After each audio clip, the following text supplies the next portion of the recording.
0.27초, 세계가 멈췄습니다. 유럽 병원 중환자실, 인공호흡기가 꺼졌습니다. 하지만 0.27초 만에 다시 살아났죠. 화면 하단에 뜬 문구, 메이드 인 코리어. 하버드 강의실이 냉소로 가득 찼습니다. 한국, 그게 가능할까요? 하지만 한 여성은 웃을 수 없었습니다. 그 기계가 7년 전 외할머니를 죽였다고 믿었으니까요. 조작된 보고서 한 장이 그녀의 인생을 바꿨습니다. 그리고 그녀는 진실을 찾기 위해 한국행을 결심합니다. 세계 경제를 8시간 만에 멈춘 시뮬레이션, 제네바를 울린 증언, 그리고 밝혀진 충격적 진실. 대한민국은 세계를 멈출 수 있는 단 하나의 나라였습니다. 지금부터 그 0.27초의 비밀을 공개합니다.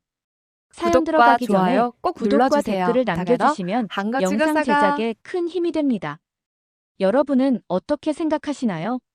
한국 기술이 세계 최고 수준이라면, 대한민국 최고, 아직 더 발전이 필요하다면 대한민국 화이팅을 댓글로 남겨주세요. 그리고 지금 이 이야기를 어디서 듣고 계신지 여러분의 위치도 함께 남겨주시면 감사하겠습니다. 저는 하버드 케네디 스쿨 강의실 맨 뒷자리에 앉아 있었습니다. 프리먼 교수의 강의는 늘 예측 불가능했죠. 그날도 마찬가지였어요. 교수가 스크린을 켜자마자 질문을 던졌습니다. 세계 경제의 숨통을 쥔 나라는 어디일까요? 학생들은 예상 가능한 답을 내놓았습니다. 미국, 중국, 독일. 저 역시 그렇게 생각했어요. 데이터 분석가로 8년을 일하며 쌓아온 확신이었으니까요.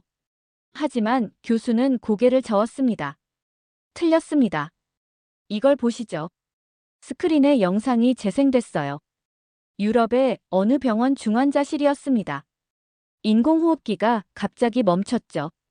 환자의 산소 포화도가 급격히 떨어지기 시작했습니다.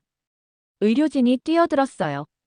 그런데 0.27초 만에 기계가 다시 작동했습니다. 자동으로 말이죠. 강의실이 술렁였습니다. 누군가 물었어요. 백업 시스템인가요? 교수가 화면을 확대했습니다. 하단에 작은 글씨가 보였죠. FAIL Safe Activation 0.27S Made in Korea. 웃음이 터져 나왔습니다. 냉소적인 웃음이었어요. 한국이라고요? 저도 입가에 미소를 지었습니다. 한국 기술에 대한 제 생각은 명확했으니까요. 과대평가됐다고 믿었죠. 그런데 웃을 수가 없었습니다. 제 손이 떨리기 시작했어요. 화면 속 인공호흡기 모델이 너무 익숙했습니다. 7년 전 외할머니가 사용하던 바로 그 기종이었죠. 할머니는 그 기계 때문에 돌아가셨습니다. 폭발 사고였어요. 보고서에는 분명히 적혀 있었습니다. 코리언 배터리 디펙트. 한국산 배터리 결함. 그 문장이 제 뇌리에 박혔죠. 한국 기술은 위험하다고 믿게 만든 문장이었습니다. 그런데 지금 교수는 정반대의 이야기를 하고 있었어요. 이 0.27초는 우연이 아닙니다. 한국의 반도체, 배터리, 디스플레이 기술이 없다면 세계 의료 시스템의 30%가 멈춥니다. 자동차 생산의 40%가 중단되죠. 이건 과장이 아니에요. 교수가 다음 슬라이드를 넘겼습니다. 글로벌 공급망 지도였어요. 한국에서 뻗어나간 선들이 전 세계를 덮고 있었습니다. 반도체, OLED, 배터리, 정밀 부품. 모든 핵심 산업이 한국과 연결돼 있었죠. 저는 노트북을 열었습니다. 데이터를 직접 확인하고 싶었어요. 믿을 수 없었으니까요. 하지만 수치는 거짓말을 하지 않았습니다. 한국은 정말로 세계 경제의 중심축 중 하나였죠. 강의가 끝난 뒤 저는 교수님께 다가갔습니다. 물어야 했어요. 교수님, 정말 한국이 세상을 멈출 수 있나요? 교수님은 잠시 저를 바라보셨습니다. 그리고 조용히 대답하셨죠. 그건 멈출 수 있게 만든 사람들이 있기에 가능한 일이지. 그날 밤 저는 잠을 이룰 수 없었습니다. 0.27초가 머릿속을 떠나지 않았어요. 할머니의 마지막 모습이 계속 떠올랐죠. 제가 믿어왔던 모든 것이 흔들리기 시작했습니다. 그리고 다음 날 아침, 백악관에서 전화가 왔습니다. 백악관 자문실은 생각보다 차가웠습니다. 저는 앨런 로웰 앞에 앉아 있었어요. 제 상사이자 글로벌 제조연합의 실질적 책임자였죠. 그는 서류 뭉치를 제 앞에 밀어놨습니다. 에밀리, 한국의 공급망 지배력에 대한 보고서를 다시 써야 해. 저는 서류를 펼쳤습니다. 프리먼 교수의 연구 자료였어요. 그런데 앨런의 요구는 달랐죠. 이건 과장됐어. 한국이 세계 경제를 좌우한다는 건 허구야. 우리가 원하는 건 균형 잡힌 시각이지.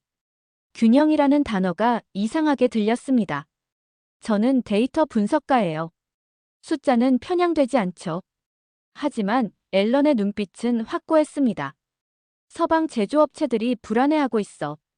한국 의존도를 낮춰야 한다는 목소리가 커지고 있거든. 그러니 내가 그 근거를 만들어줘. 저는 고개를 들었습니다. 하지만 데이터는 명확합니다. 한국 없이는 공급망이 무너져요. 앨런이 웃었습니다. 차갑게 말이죠. 데이터는 해석하기 나름이야. 내가 할 일은 진실이 아니라 현실을 조정하는 거야. 그날 저는 사무실로 돌아왔습니다. 보고서를 쓸 수 없었어요. 손이 움직이지 않았죠.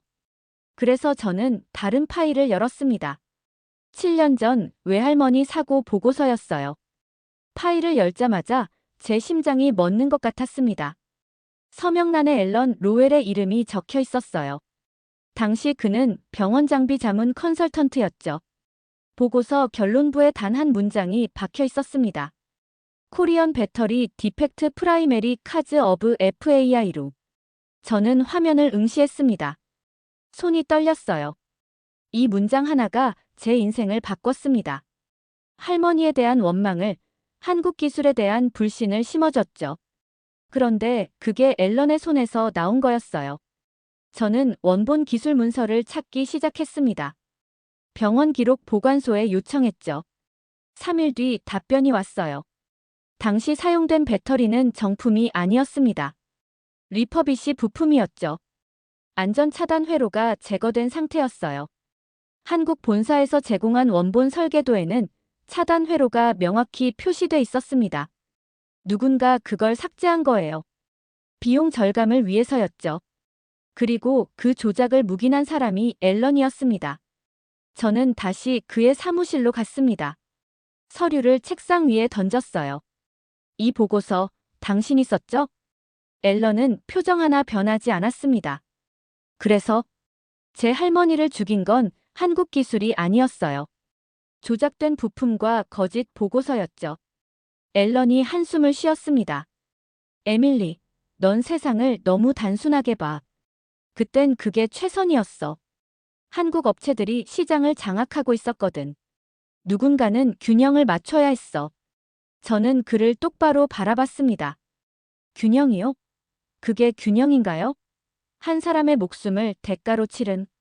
앨런이 자리에서 일어났습니다. 내가 뭘 선택하든 상관없어.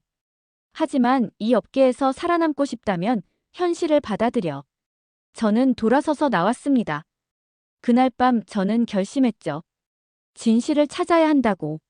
직접 확인해야 한다고. 일주일 뒤 저는 인천행 비행기에 올랐습니다. 인천공항에 내리자마자 느껴졌습니다. 이 나라는 달랐어요. 공항 안내판, 자동 출입국 시스템, 심지어 화장실까지 모든 게 정밀했죠. 저는 평택 반도체 단지로 향했습니다. 입구에서 저를 맞이한 사람은 정민석이었어요. 41세 엔지니어, 차분한 목소리를 가진 사람이었죠. 에밀리 씨, 환영합니다. 먼 길 오셨네요. 저는 악수를 건넸습니다. 직접 보고 싶었어요. 0.27초가 뭔지 말이죠. 정민석이 미소 지었습니다. 그럼 시작해볼까요? 클린룸에 들어가기 전 저는 전신 방진복을 입어야 했습니다. 미세먼지 한 개도 용납되지 않는 공간이었어요. 문이 열리자 거대한 생산 라인이 펼쳐졌죠. 정민석이 설명하기 시작했습니다. 여기선 0.1mm 오차도 불량입니다. 웨이퍼 하나에 수백억 개의 트랜지스터가 들어가죠. 단 하나라도 잘못되면 전체가 멈춥니다. 저는 작업자들을 지켜봤습니다. 그들의 손놀림은 기계처럼 정확했어요. 하지만 눈빛은 달랐죠. 집중과 책임감이 담겨 있었습니다. 왜 이렇게까지 해야 하나요? 정민석이 저를 바라봤습니다. 우린 속도를 자랑하지 않습니다. 멸춤을 설계하죠.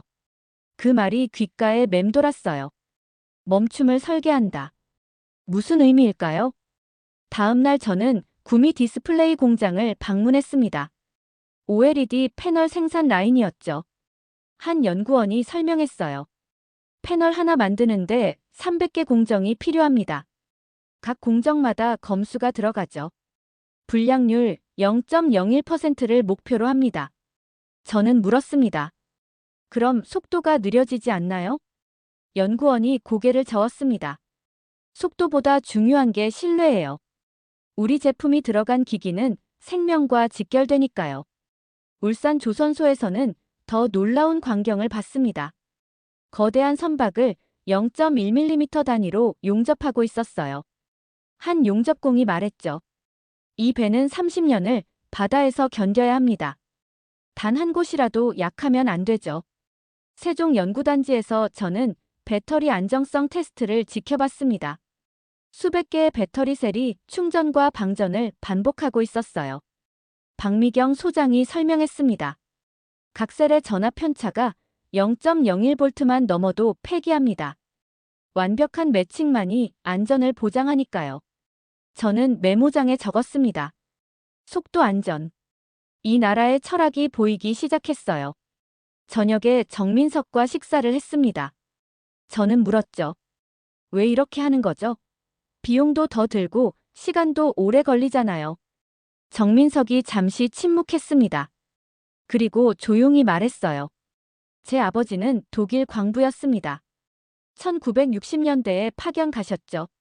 목숨 걸고 돈을 벌어 이 나라를 일으켰어요. 그분들의 땀으로 만든 나라입니다. 우린 그 정신을 기술로 남기는 거예요. 저는 말문이 막혔습니다. 이건 단순한 기술이 아니었어요. 철학이었죠. 정민석이 덧붙였습니다. 우린 완벽을 쫓지 않습니다. 대신 생명을 지킵니다. 그날 밤 저는 호텔방에서 노트북을 열었습니다. 화면에 0.27s 라이프 타임이라고 적었어요. 이제 조금 이해가 됐습니다. 하지만 여전히 의문이 남았죠. 과연 이 나라가 정말로 세계를 멈출 수 있을까요? 일주일 뒤 저는 서울로 돌아왔습니다. 그런데 이상한 소식이 들려왔어요. 글로벌 블랙아웃 시뮬레이션이 실시된다는 거였죠. 한국의 반도체, OLED, 배터리 공급이 중단되면 어떤 일이 벌어질까를 테스트하는 훈련이었습니다. 저는 모니터링 센터에 초대받았어요. 정민석도 함께였죠. 화면에는 전 세계 주요 산업시설들이 표시돼 있었습니다. 시뮬레이션이 시작됐습니다. 첫 일시간 실리콘밸리의 데이터 센터 경보가 울렸어요. 서버용 고대 역폭 메모리 재고가 바닥났다는 신호였죠.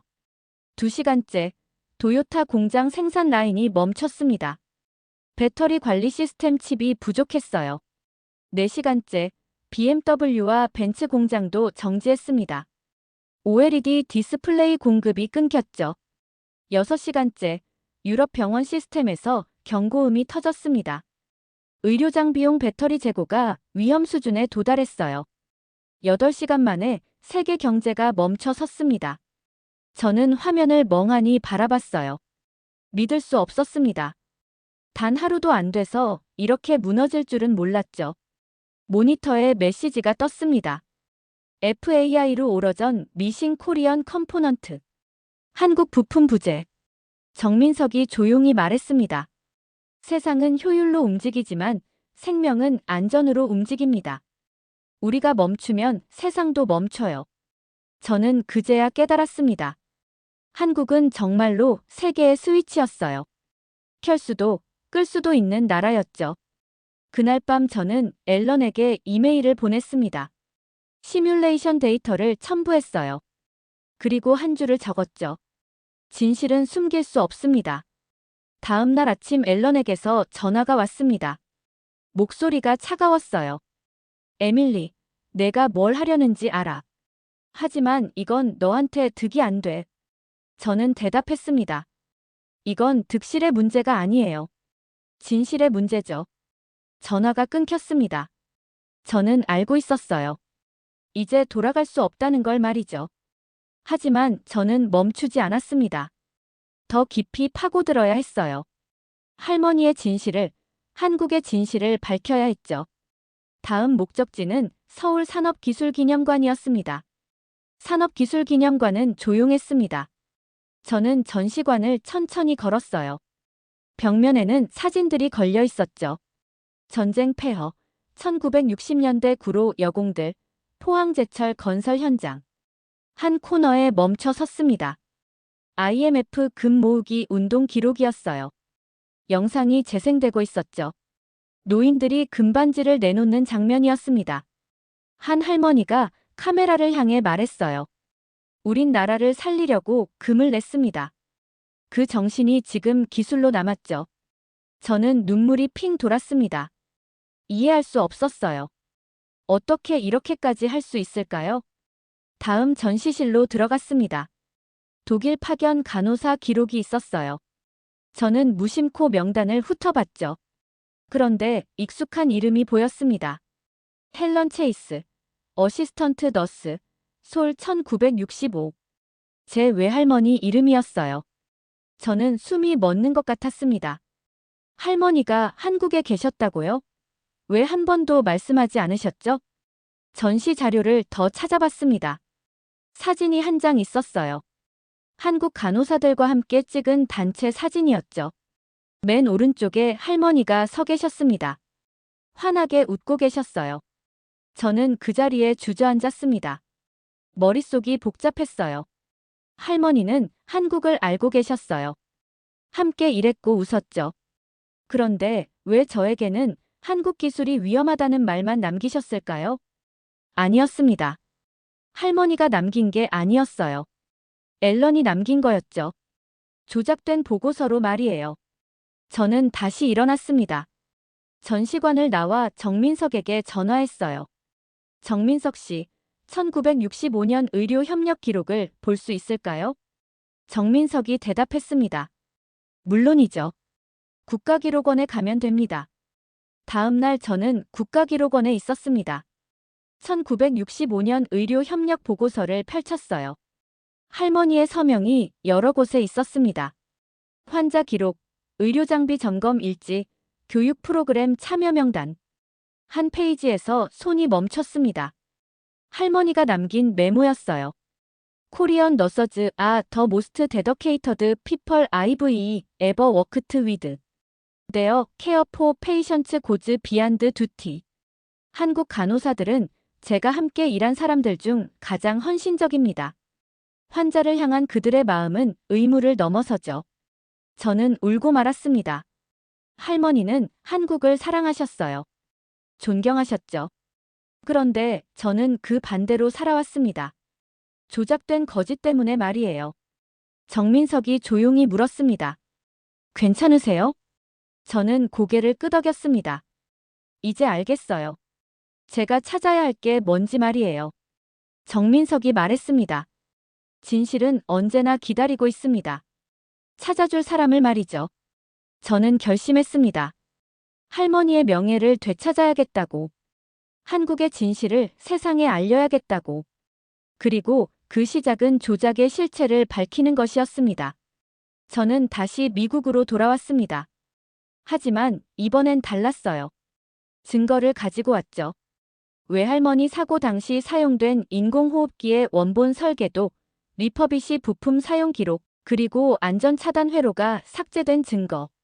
저는 병원 측에 정식 조사를 요청했습니다. 처음엔 거부당했어요. 7년 전 사건이고 이미 종결됐다는 이유였죠. 하지만 저는 포기하지 않았습니다. 정민석이 도와줬어요. 한국 본사에서 당시 출하된 모든 제품의 품질 기록을 보내줬죠. 할머니가 사용한 기기의 시리얼 번호를 추적했습니다. 결과는 충격적이었어요. 해당 제품은 정품이 아니었습니다. 유럽 중개업체에서 불법으로 개조된 리퍼비시 제품이었죠. 안전차단 회로가 제거돼 있었어요. 비용을 절감하기 위해서였습니다. 한국 본사에서 제공한 원본 회로도에는 차단 시스템이 명확히 표시돼 있었습니다. 배터리 과열 시 0.27초 만에 전원을 차단하도록 설계된 시스템이었죠. 누군가 그걸 지운 거예요. 그리고 그 조작을 묵인한 사람이 앨런이었습니다. 저는 앨런의 사무실로 찾아갔습니다. 증거를 책상 위에 펼쳤어요. 이게 진실입니다. 할머니를 죽인 건 한국 기술이 아니었어요. 당신들의 탐욕이었죠. 앨런은 표정 하나 변하지 않았습니다. 그래서 누가 믿겠어? 7년 전 일이야. 저는 다른 서류를 꺼냈습니다. 제네바 국제기술청에서 청문회를 엽니다. 한국 기술의 안전성에 대한 공식 조사죠. 저는 증언할 겁니다. 앨런의 얼굴이 굳어졌습니다. 넌 끝났어, 에밀리. 이 업계에서 다신 일 못해. 저는 그를 똑바로 바라봤습니다. 상관없어요. 진실이 더 중요하니까요. 돌아서서 나왔습니다. 손은 떨렸지만 마음은 확고했어요. 그날 밤 정민석에게서 메시지가 왔습니다. 0.27초, 그건 그냥 숫자가 아닙니다. 인간이 멈추기로 한 시간입니다. 저는 그 문장을 계속 읽었어요. 멈추기로 한 시간. 생명을 위해 설계된 시간. 이제 알겠습니다. 한국의 기술은 속도가 아니라 책임이었어요. 효율이 아니라 안전이었죠. 2주 뒤 저는 제네바행 비행기에 올랐습니다. 청문회가 열리는 날이었어요. 세상의 진실을 밝힐 시간이었습니다. 제네바 국제기술청 회의장은 장엄했습니다. 각국 대표단이 자리를 채우고 있었어요. 일본, 독일, 프랑스, 미국. 모두가 한국 기술의 안전성을 문제 삼으려 했죠. 저는 증인석에 앉았습니다. 손에 땀이 났어요. 하지만 멈출 수 없었습니다. 일본 대표가 먼저 발언했습니다. 한국의 배터리 기술은 과대평가됐습니다. 안전성 검증이 불충분하죠. 독일 대표가 이어받았어요. 반도체 공급 독점은 위험합니다. 다변화가 필요해요. 미국 대표, 바로 앨런이 마이크를 잡았습니다. 한국 기술로 인한 사고 사례가 있습니다. 2018년 인공호흡기 폭발 사고가 대표적이죠. 회의장이 술렁였습니다. 제 외할머니 사건을 언급한 거예요. 의장이 저를 바라봤습니다. 에밀리 체이스 씨, 증언하시겠습니까? 저는 일어났습니다. 심호흡을 했어요. 그리고 말하기 시작했습니다. 저는 7년 동안 거짓 속에 살았습니다. 제 외할머니는 인공호흡기 사고로 돌아가셨어요. 보고서에는 한국 배터리 결함이라고 적혀 있었죠. 저는 그걸 믿었습니다. 저는 서류를 들어 올렸습니다. 하지만 이건 조작이었습니다. 실제로는 불법 개조된 리퍼비시 부품이 사용됐어요. 안전차단 회로가 제거된 상태였죠. 한국 본사 설계도에는 0.27초 차단 시스템이 명확히 표시돼 있었습니다. 화면에 증거 자료가 떴습니다. 원본 회로도와 개조된 부품의 비교 사진이었어요. 이 보고서를 작성한 사람은 바로 저기 앉아 계신 앨런 로웰입니다. 회의장이 술렁였습니다. 앨런의 얼굴이 창백해졌어요. 저는 계속 말했습니다. 한국의 기술은 결함이 아니었습니다. 오히려 생명을 구하도록 설계됐죠. 0.27초, 그건 단순한 수치가 아닙니다. 사람을 살리기 위한 약속이에요. 독일 대표가 질문했습니다. 그럼 왜 지금까지 이런 사실이 알려지지 않았습니까? 저는 대답했습니다. 이익 때문입니다. 한국의 기술력을 인정하면 기존 시장 구조가 무너지니까요. 그래서 진실을 덮은 겁니다. 일본 대표가 반박했습니다. 하지만 한국 기술이 완벽하다고 볼 수 없지 않습니까? 저는 고개를 저었습니다. 완벽하지 않습니다. 하지만 책임감이 있어요. 그들은 속도보다 안전을 선택했습니다. 효율보다 생명을 선택했죠. 정민석이 보조 증인으로 나왔습니다. 그가 조용히 말했어요. 우리는 기계를 만들지 않습니다. 생명을 지키는 시간을 설계합니다. 회의장이 침묵에 잠겼습니다. 의장이 판결을 내렸습니다. 한국 기술에 대한 부당한 평가를 철회합니다. 안전성과 신뢰성을 공식 인정합니다. 그 순간 회의장 전체가 기립했습니다. 박수가 터져 나왔어요. 저는 눈물을 흘렸습니다. 드디어 진실이 밝혀졌습니다. 할머니의 명예도 되찾았죠. 앨런은 회의장을 떠났습니다. 고개를 숙인 채로요. 청문회가 끝난 뒤 정민석이 다가왔습니다. 고마워요, 에밀리 씨. 저는 고개를 저었습니다. 제가 할 일을 한 것뿐이에요. 청문회가 끝난 뒤 저는 보고서를 쓰기 시작했습니다. 제목은 더 스위치 컨트리였어요. 세계를 켜고 끌 수 있는 나라, 대한민국에 대한 이야기였죠. 보고서는 곧 출간됐습니다. 반응은 폭발적이었어요. 하버드, MIT, 옥스퍼드에서 강연 요청이 쏟아졌죠. 언론도 집중했습니다. 하지만 저는 다시 한국으로 향했습니다. 할 일이 남아 있었으니까요. 저는 외할머니 묘소를 찾았습니다. 오랜만이었어요. 묘비 앞에 무릎을 꿇었습니다. 할머니, 이제 알았어요. 할머니가 사랑했던 나라가 어떤 곳인지 말이에요. 목걸이를 꺼냈습니다. 0.27S라고 새겨진 작은 펜던트였어요. 이건 할머니를 죽인 시간이 아니었어요. 생명을 살리는 시간이었죠. 펜던트를 묘비에 걸었습니다. 바람이 불어왔어요. 다음 날 저는 정민석을 만났습니다. 평택 반도체 단지 옥상에서였어요. 에밀리 씨, 앞으로 뭘 하실 건가요? 저는 미소 지었습니다. 한국과 함께 연구하고 싶어요. 진짜 기술이 뭔지 배우고 싶습니다. 정민석이 손을 내밀었습니다. 환영합니다. 우리는 악수를 나눴습니다. 그날 저녁 저는 보고서 마지막 장을 썼어요. 한국은 기계를 판 나라가 아닙니다. 멈춤의 철학을 수출한 나라예요. 세상은 빠름을 경쟁했지만 한국은 멈춤을 설계했습니다. 그 철학이 세상을 구했죠. 책을 덮었습니다. 창밖으로 서울의 야경이 보였어요. 수많은 불빛이 반짝이고 있었습니다. 저는 생각했습니다. 이 불빛 하나하나가 누군가의 땀으로 만들어졌다고. 책임감으로 빛나고 있다고. 정민석이 말했던 게 떠올랐습니다. 우리 세대의 사명은 부모 세대의 땀을 철학으로 남기는 겁니다. 저도 이제 그 철학의 일부가 됐습니다. 할머니가 사랑했던 나라의 이야기를 전하는 사람이 된 거예요. 핸드폰이 울렸습니다. 프리먼 교수였어요. 에밀리, 축하해. 내가 해냈구나. 저는 대답했습니다. 교수님이 보여주신 길이었어요. 교수님이 웃으셨습니다. 아니야. 넌 스스로 찾았어. 진실을 말이야. 전화를 끊었습니다. 저는 다시 창밖을 바라봤어요.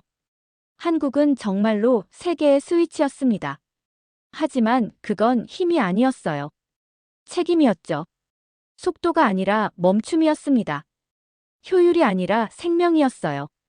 그리고 저는 그 이야기를 세상에 전할 겁니다. 세계를 멈추게 한 나라, 대한민국의 진실을 말이에요. 지금까지 세계를 멈추게 한 0.27초, 그 진실의 이야기를 들려드렸습니다. 한국은 속도가 아니라 책임을 설계한 나라였습니다. 기계가 아니라 생명을 위한 시간을 만든 나라였죠. 외할머니를 잃은 한 여성이 찾아낸 이 진실은 결국 세계를 바꿨습니다. 우리가 자랑스러워해야 할 건 빠른 기술이 아닙니다. 멈출 줄 아는 철학이에요. 이 이야기가 여러분께 작은 울림이 되었길 바랍니다. 이 채널이 전하는 이야기들이 더 많은 분께 닿을 수 있도록 구독과 좋아요 부탁드립니다. 다음 이야기도 기대해 주세요. 감사합니다.